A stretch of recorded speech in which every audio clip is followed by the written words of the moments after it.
O clima tá tenso ali no Oriente Médio. A gente está vendo uma escalada de conflito entre Irã e Israel, aí a partir de grupos extremistas como o Hezbollah. Enfim, lá do outro lado do mundo.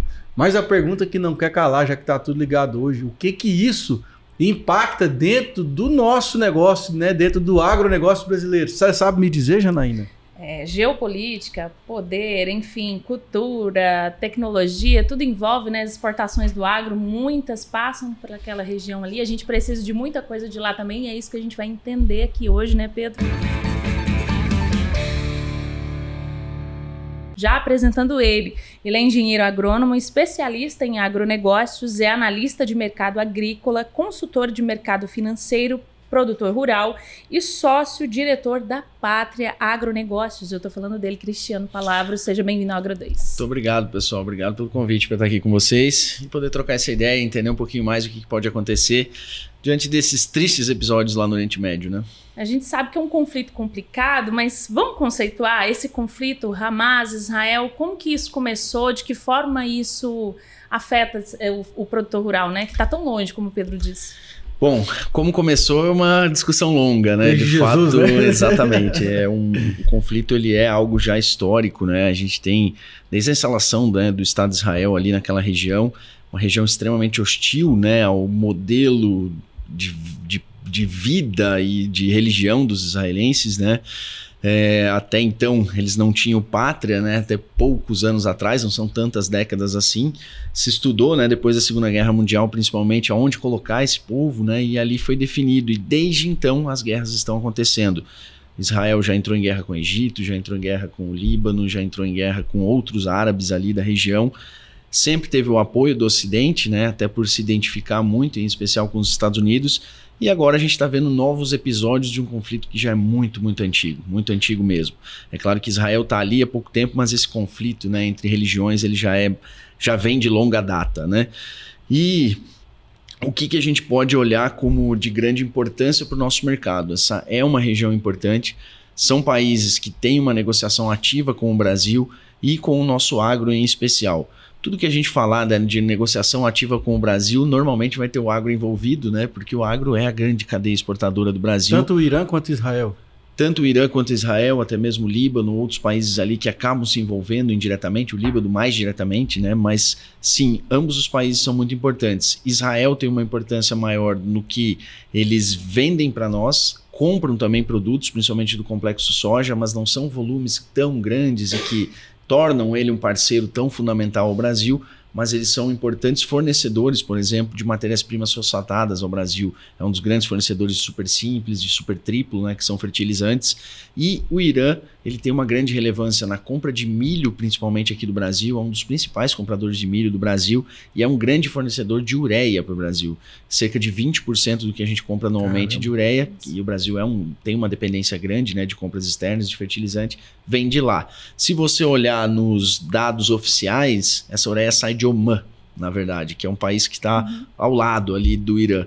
Mas isso é porque o Irã tem muitas restrições comerciais, né, principalmente envolvidas com os Estados Unidos, sanções, e grande parte das empresas iranianas às vezes tem sede em Omã e as exportações oficiais acabam acontecendo por Omã, mas é uma forma, vamos falar assim, de desviar um pouco dessas sanções. Então, quando você olha os números inflados de Omã no comércio exterior com o Brasil, grande parte disso é em função do Irã, mas aí fica um pouco maquiado ali para apaziguar a questão das sanções, né? Então, o Irã é um grande comprador de milho do Brasil e um grande vendedor de fertilizantes nitrogenados para o Brasil.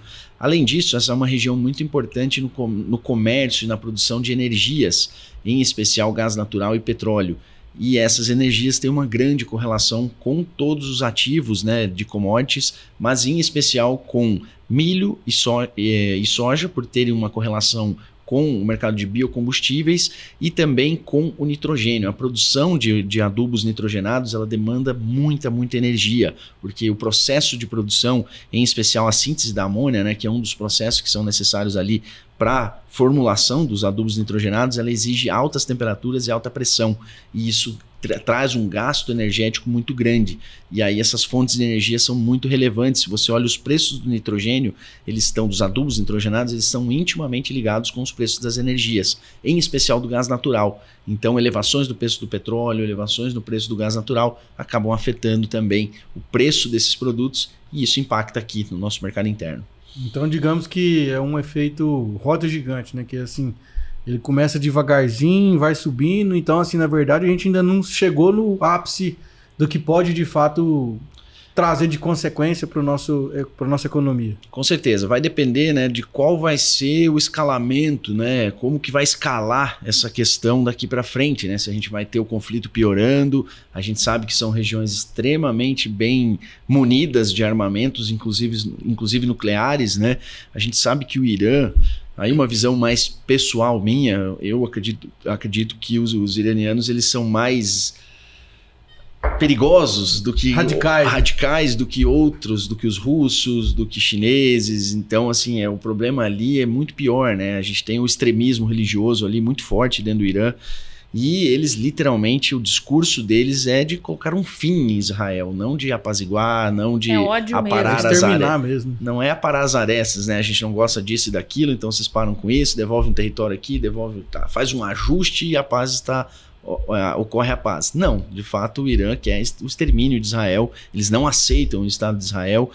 E o Irã é muito marcado pelo extremismo, né? E, inclusive, chega a ser até estranho, porque o extremismo no Irã, ele é recente, ele não vem de longa data. Se você pegar, para quem tem curiosidade, olhar, digitar lá praias do Irã nos anos 80, nos anos 70, você vai ver as mulheres de biquíni, você vai ver uma sociedade muito parecida com a nossa. Igual no Kuwait, né? Exatamente. Então, e agora, dos anos 80 para cá, principalmente final dos anos 80 para cá, que os líderes religiosos extremistas assumiram o controle governamental do Irã, a coisa mudou bastante. Então, os direitos das mulheres foram todos para o espaço. O Irã é o herdeiro da sociedade persa, né? Então, eles são muito antigos, uma sociedade muito rica, que trouxe muitos conhecimentos para o mundo, muita tecnologia.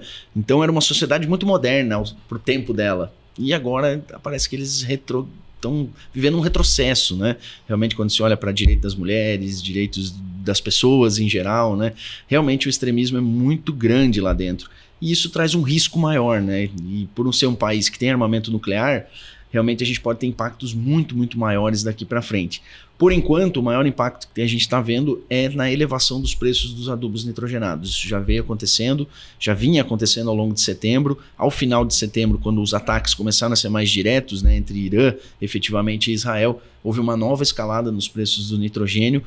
Primeiramente no mercado internacional, mas isso vem chegando gradualmente ao Brasil. Os novos produtos importados, as importações mais recentes já estão com preços mais elevados. No interior do país, como tinham estoques ainda de produtos já internalizados, o efeito ainda não foi tão grave, mas deve chegar, deve acontecer. Então é um baita problema, porque a ureia é muito utilizada para o milho, segundo a safra. O milho ainda está com as compras, grande parte das compras em aberto, ainda o produtor está dando preferência por terminar de plantar a soja, começar a plantar a soja, na verdade, né? E abrindo terminar agora a janela, né? Exatamente, para daí ele definir qual vai ser a área efetiva com milho, o que vai ser sorgo, o que vai ser outra cultura, para ele poder também definir o que ele vai precisar comprar. E nesse meio tempo os preços estão subindo e achatando um pouquinho mais a margem do milho, que já não é uma grande margem.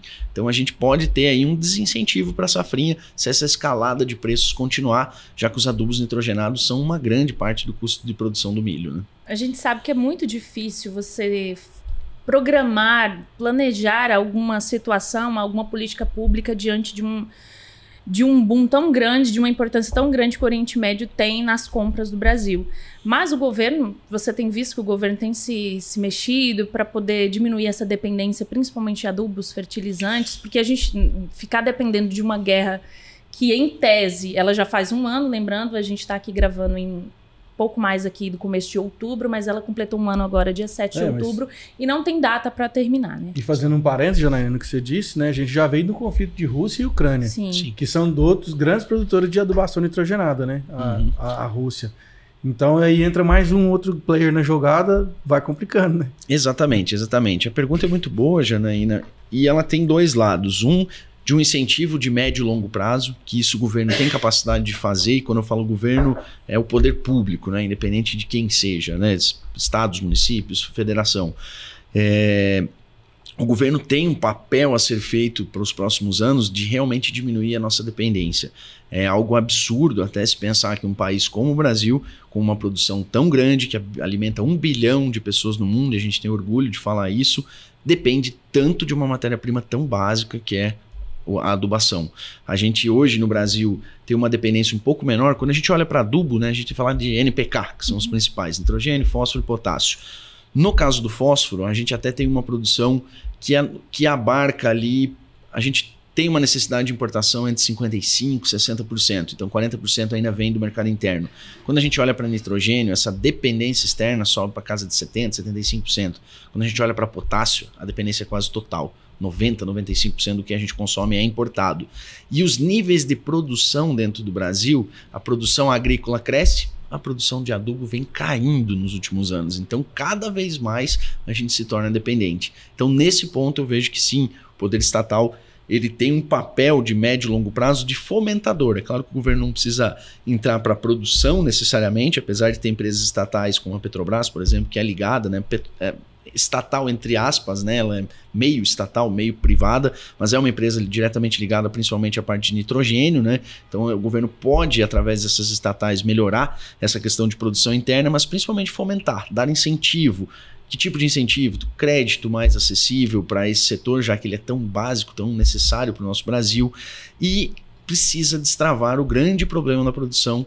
Quando eu falo produção, tem que lembrar que a produção a gente considera a extração e a produção das matérias-primas, né, que são processos industriais e processos físicos, né, de extração e mistura desses produtos. Quando a gente fala para misturadoras, é o que a gente tem bastante no Brasil. Compra a matéria-prima de fora, mistura o adubo aqui para fornecer para os produtores. São os fertilizantes intermediários que eles falam? Isso, seriam os formulados, né, que você tem ali, ou até mesmo esses que não são necessariamente formulados, tem só uma das matérias-primas, mas eles têm uma mistura com micronutrientes, formulações diferentes, né, do tipo físico, encapsulado, protegido, peletizado. Então, misturadoras a gente tem bastante aqui dentro do Brasil, mas produção mesmo, extração, produção industrial, isso é muito pouco e está caindo. Então, o Brasil precisa fazer o dever de casa, precisa melhorar, e aí a gente tem oferta, né, de produto, tem rocha para ser extraída, tem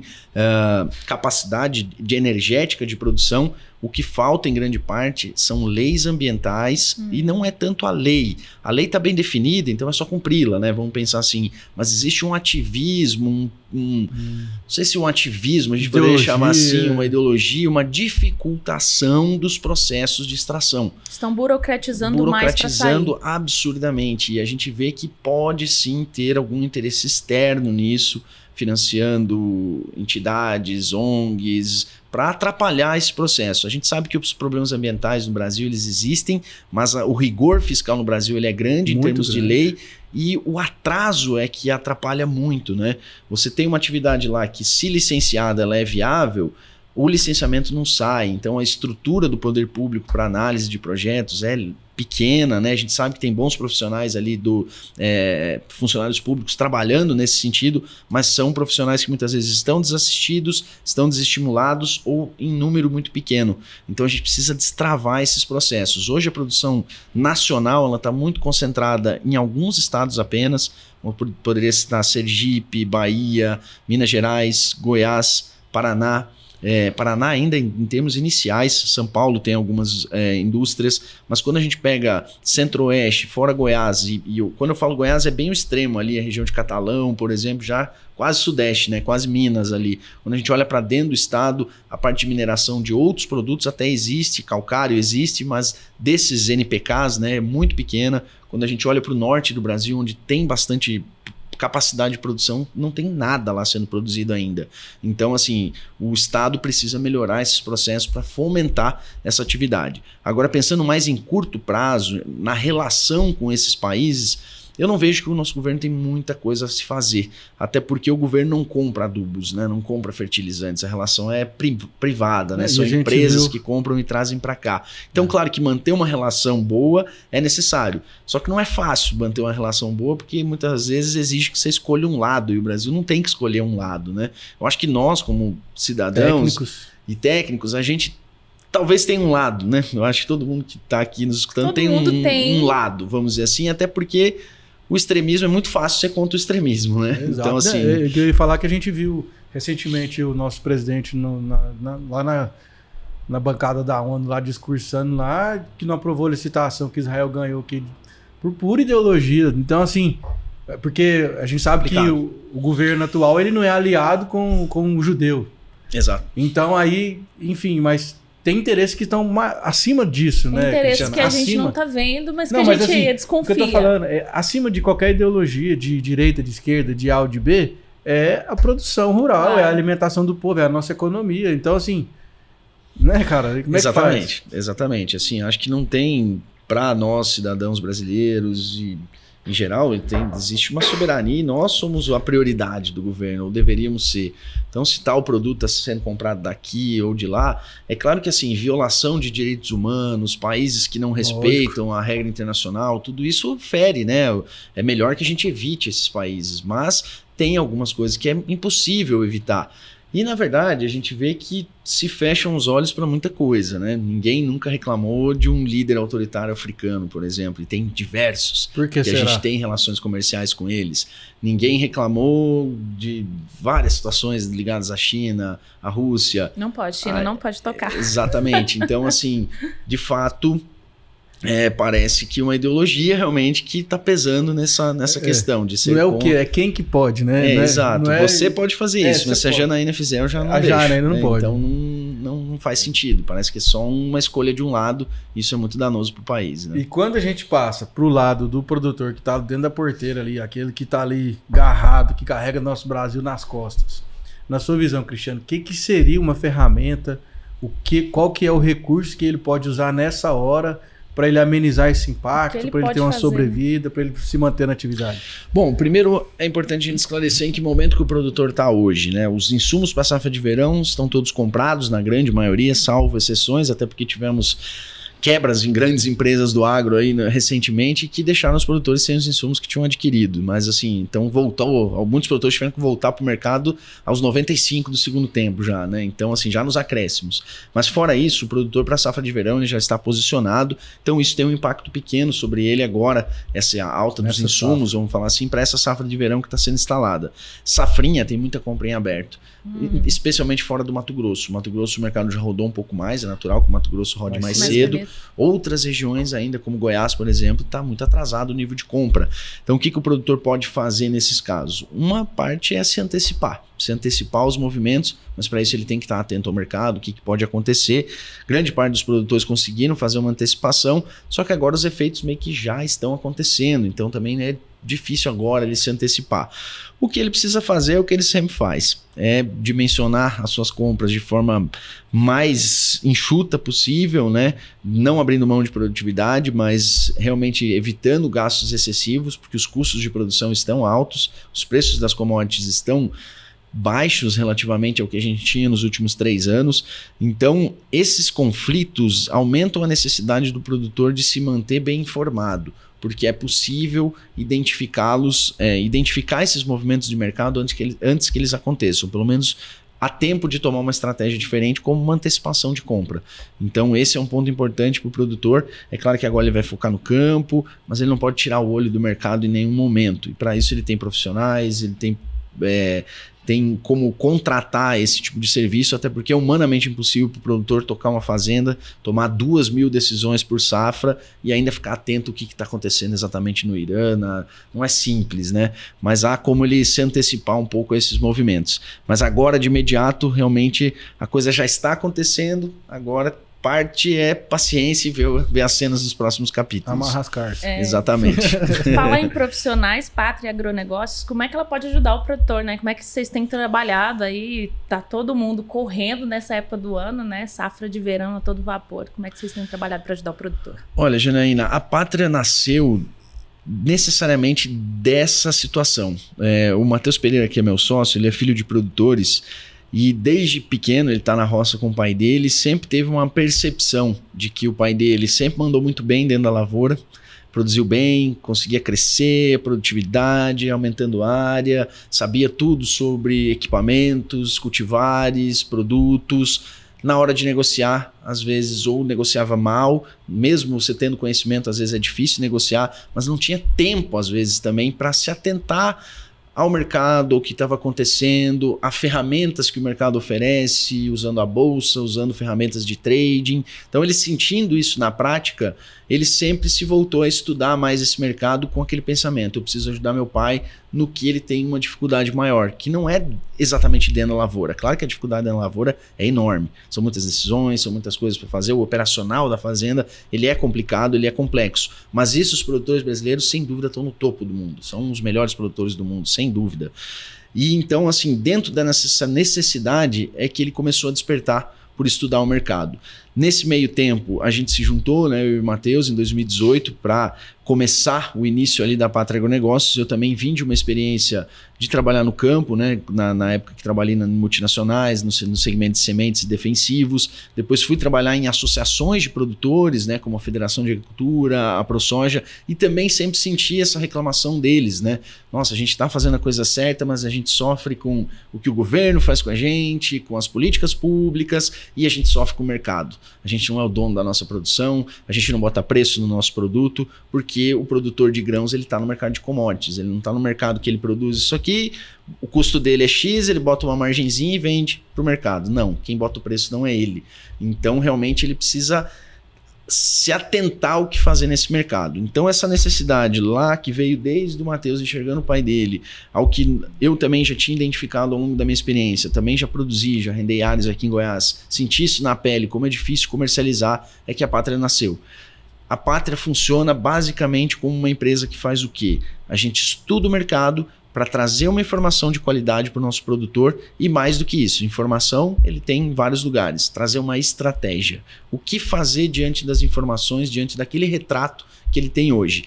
A Pátria funciona como um funcionário do produtor que está lá contratado para cuidar do mercado enquanto ele cuida da fazenda. Então, o nosso papel é esse: dar tranquilidade e garantir melhores margens para o produtor. Ficar atento ao que está acontecendo. Inteligência de mercado. Inteligência de mercado. O mercado Perfeito. É extremamente dinâmico, o mercado muda, varia, e a gente tem que tomar ações. Ou, às vezes, não fazer nada. Então, e a gente ajuda o produtor numa das grandes queixas que a gente tem. Às vezes, ele vende não sabendo por que está vendendo, compra não sabendo por que exatamente está comprando naquele momento, sem entender se aquele é o melhor momento, será que há uma tendência de alta, uma tendência de baixa.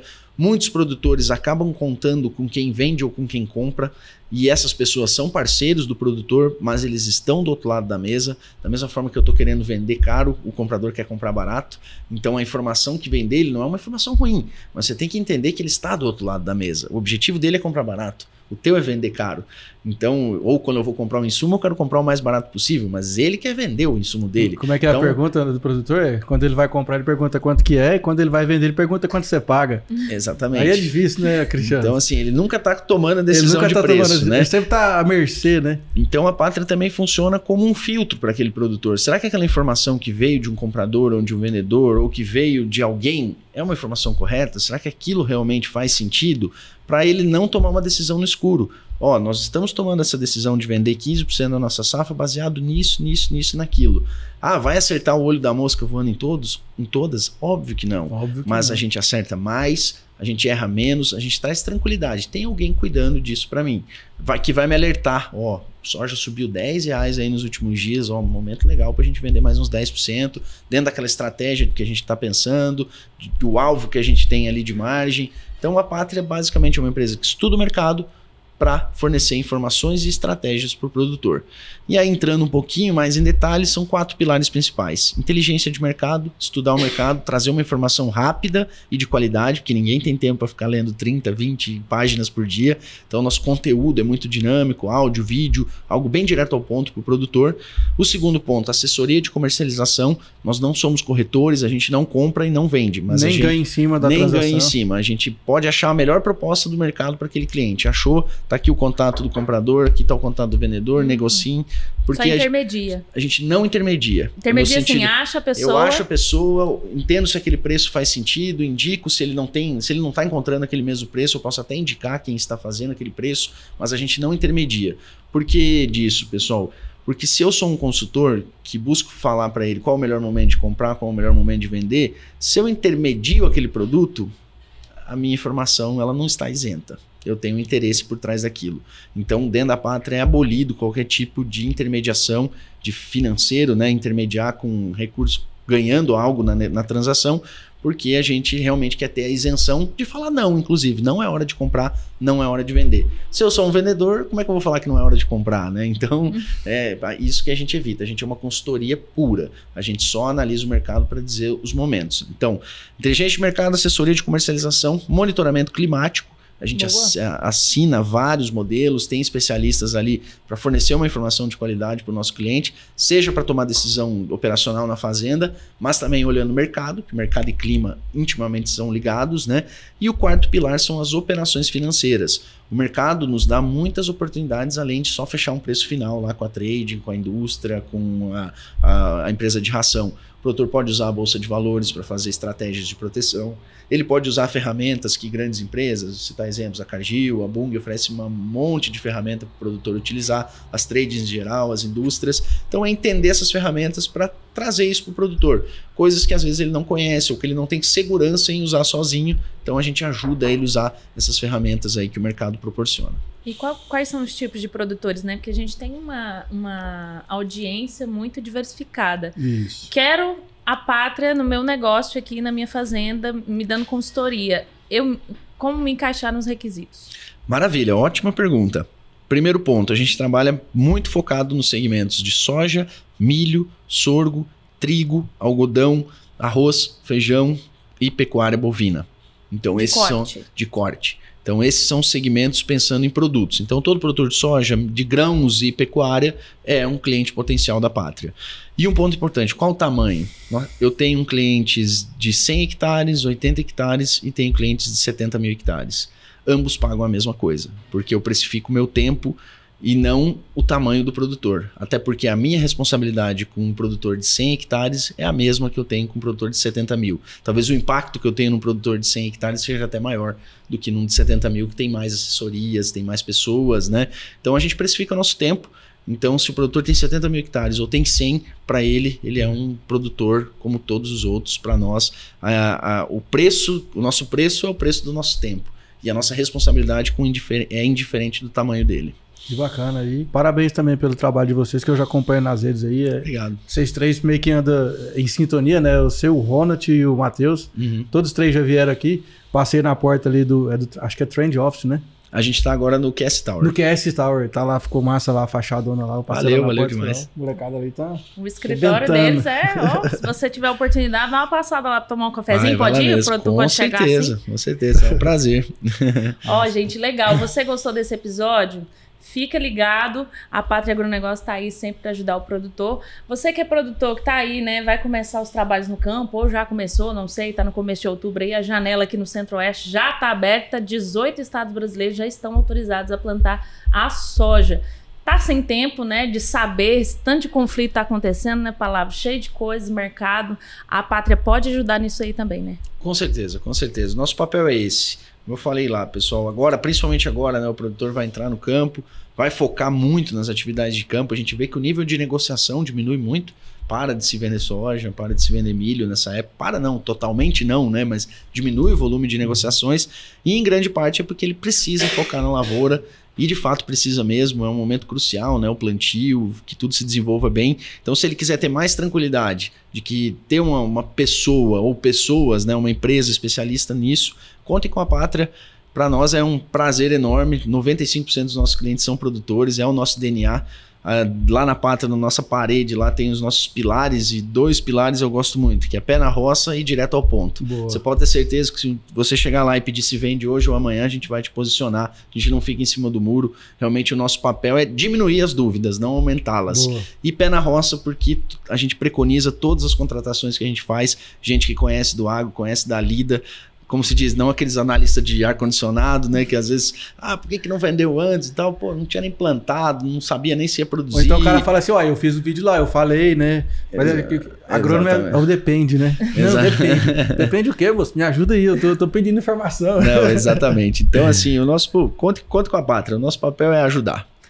Só pra gente fechar, tem um cara que eu gosto bastante, um autor chama Charlie Munger. Ele fala assim que você não precisa ser inteligente demais, você só precisa ser menos burro.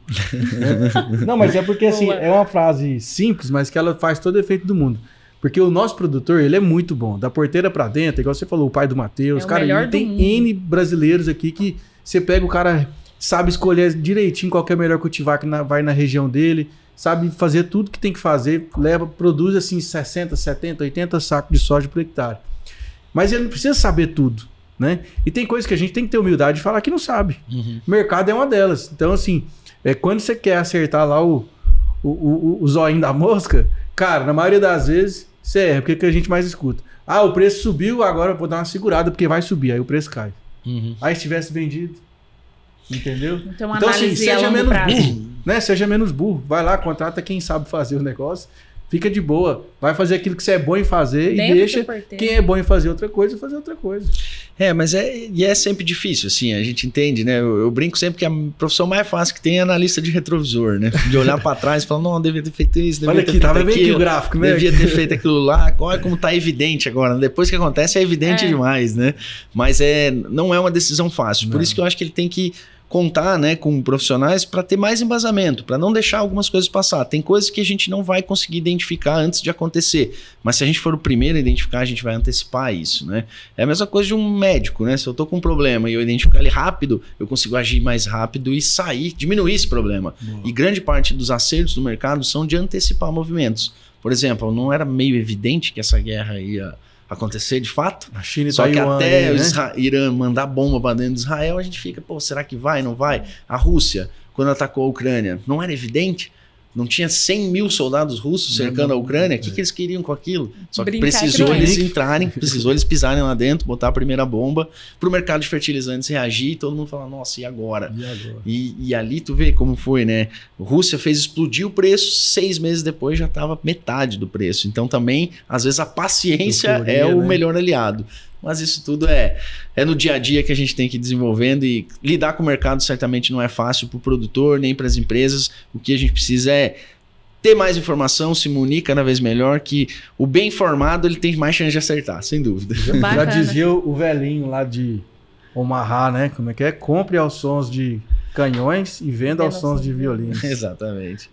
Gente, vocês entenderam aí, antes da porteira e depois da porteira, você não tem que preocupar muito, né? Porque seu olho tá lá dentro da porteira, então contra com a parte. Você tem que preocupar, você tem que delegar. É que eu falo assim, não pode você tá ocupado com o operacional.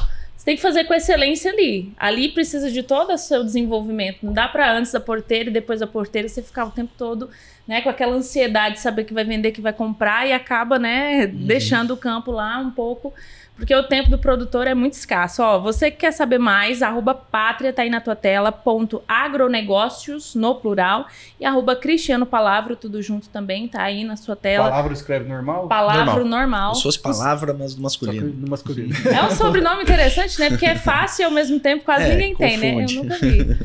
Espero que você tenha gostado. Tem aquele produtor, amigo teu, ou aquele agrônomo que tá precisando posicionar aí para que ele faz consultoria. Esse episódio talvez possa ser uma boa, né, Pedro? Compartilha aí com a galera nos grupos. Eu sei que produtor tem sempre um grupo de colegas, né, das porteiras aí do lado, grupo da região. Manda, compartilha, ativa o sininho. Toda semana 2 episódios diferentes sobre assuntos diversos do agronegócio. Nosso portal de notícias está à sua disposição também, inclusive sobre esses assuntos, agro2.com.br, e nas nossas redes sociais, @portalagro2, né, Pedro? É isso aí, fechou. Obrigado pelo seu carinho. Aí, se assistiu até agora o episódio ou escutou pelo Spotify, você já sabe.